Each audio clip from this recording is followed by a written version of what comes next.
안녕하세요. 김홍주 신부입니다. 여러분 너무나 반갑습니다. 제가 이렇게 영상을 찍고 이제 업로드를 하잖아요. 그러면 저도 사실은 여러 번 봅니다. 제가 무슨 말을 했는지, 또 어떻게 영상은 잘 나왔는지, 말 중에서는 또 여러분들에게 혹시나 오해 살 만한 것들은 없었는지, 뭐 그런 것들을 나름대로 자체 피드백을 수차례 합니다. 그런데 제가 이틀 전 영상과 어제 영상을 이제 가만히 보면서 제가 그런 말을 했었잖아요. 이틀 전엔 하느님께서 이끌어 주시는 분이신데 이게 사실은 증거로 되기가 힘들다. 또 어제는 제가 기도에 대해서 이야기를 했는데, 아니 기도하면 분명히 이렇게 상대방에게 도움이 될 수 있다고 그렇게 증거될 수 있냐 했었을 때 제가 마땅히 내세울 증거는 없다 라고 말씀을 드렸었습니다. 마음에 확신이 들 때가 있습니다. 물론 누군가가 저에게 증거 대보라고 하면 사실 증거는 없습니다. 그런데 이게 생각해보니까 사실은 또 이렇게 말하면 굉장히 큰 오해의 소지가 있을 것 같아서 증거에 대한 이야기를 좀 해보려고 합니다.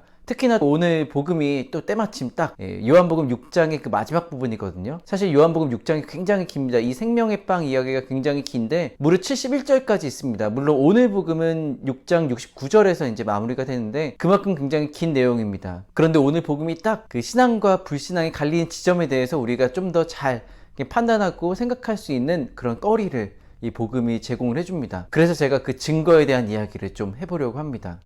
오늘 복음의 내용이 그렇죠. 예수님께서 이제 생명의 빵 이야기를 다 끝내고 나니까 그 듣던 사람들 중에서 굉장히 마음이 불편한 사람들이 생기기 시작했습니다. 그래서 복음에서는 예수님의 말씀을 듣고 마음이 불편해진 사람들이 이렇게 표현했다고 얘기를 하죠. 이 말씀을 듣기가 거북하다고 말입니다. 참 거북하다라는 얘기를 자주 쓰는 말이 아닌데 정말로 그때 별로 듣기가 싫었나 봅니다. 그런데 예수님께서는 그들의 마음을 아시죠. 결국은 예수님의 제자들 가운데 많은 사람들이 떠나갔다고 그렇게 복음을 전하고 있습니다. 저는 참 이 내용을 묵상하면서 예수님의 마음이 얼마나 슬프셨을까. 사실 예수님께서 거짓말 치신 게 전혀 아닌데 그거 하나 못 믿고 이렇게 떠나가는 제자들의 뒷모습을 보면서, 그것도 많은 제자들이 말이죠, 마음이 어떠셨을까. 아마 되게 슬프셨을 것 같다는 그런 생각을 저는 가지고 있는데요. 어쨌든 이제 예수님께서는 떠나가는 제자들을 바라보시고 그 다음에 12제자들에게 물어보십니다. 너희도 떠나고 싶으냐? 라고 말입니다. 그러자 베드로가 이렇게 얘기를 하죠. 주님, 저희가 누구에게 가겠습니까? 주님께는 영원한 생명의 말씀이 있습니다. 스승님께서 하느님의 거룩하신 분이라고 저희는 믿어왔고 또 그렇게 알고 있습니다. 라고 말이죠. 그렇습니다. 베드로가 스스로 증인이 된 것입니다. 물론 겟세마네 동산에서 예수님께서 잡히시던 날밤에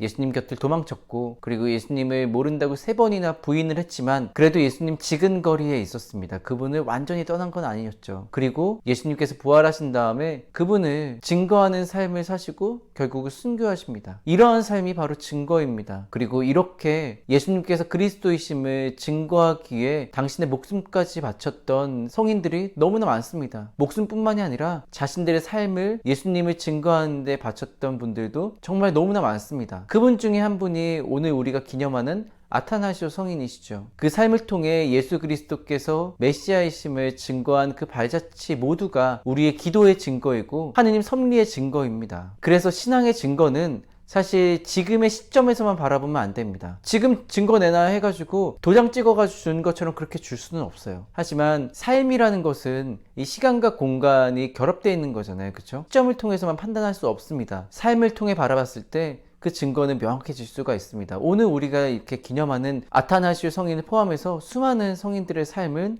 우리가 기도하면 정말 하느님께서 들어주시겠구나, 아니면 우리들의 삶은 하느님께서 좀 더 좋은 방향으로 계속 이끌어주고 계시는구나, 우리와 함께 하시는 임마누엘 주님이시구나, 그런 믿음을 간직할 수 있는 충분한 증거가 될 수 있습니다. 심지어 지금 살아계시는 프란시스코 교황님의 삶도 그렇죠. 우리들의 신앙이 정말 보잘것없는 게 아니고 세상의 어떤 것과도 바꿀 수 없는 소중한 것이구나 라는 믿음을 갖게 하는 증거일 수가 있습니다. 마지막으로 이 어려운 상황에서도 불구하고 정말 꾹 참아주시고 모든 것들을 이해해 주셨던 이 신자분들의 신앙 발자취, 나 혼자만 믿는 게 아니잖아요. 교회는 하느님의 백성이라고 하는 게 우리가 함께 믿는 신앙이기 때문입니다. 바로 우리가 서로의 증인이 될 수가 있습니다. 조금 손해보더라도 그리스도의 사랑을 상대방에게 실천하는 우리의 이 신앙이 바로 서로에게 증거가 될 수가 있겠죠. 그래서 우리는 함께 이 길을 걸어가고 있는 것이고 그렇게 하느님께서 우리를 이끌어주고 계시는 것입니다.